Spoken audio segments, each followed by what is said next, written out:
The man of the match this evening is standing right next to me, Wandile Duba, the goal scorer of one of the two goals for Kaizer Chiefs. Before we get to igol lakho, take us through umdlalo wanamhlanje. Ubone kanjani?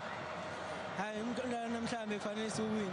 Besingeke iSundowns isidlala for and besifuna ukudlala ifinals, sifuna ukwenza history. Le generation ekhona manje ifuna ukwenza history for Kaizer Chiefs after such a long time ngana cup.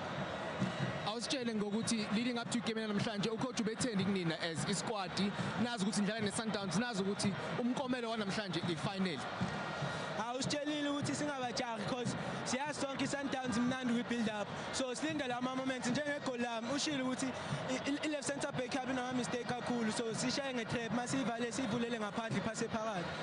Then yenzeka kanjalo waqhamuka igol lokuqala.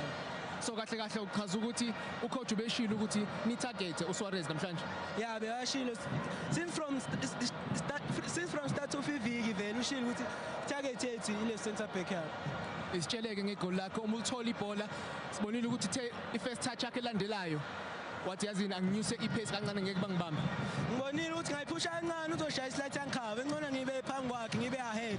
Mengithekela uthola i-red card ithola i-free kick. Ubushilo last week ukuthi iNedbank niyayitarget impela and abantu bangabaza bathi hayi lo udlala ngathi look at where you are now. Khona umusho kaZuma uthi nyothi ngasho ngishilo last week ukuthi iNedbank siyayithatha so manje sibuyele training focus on next game so ibona mase kuzi final futhi. Congratulations. Thank you.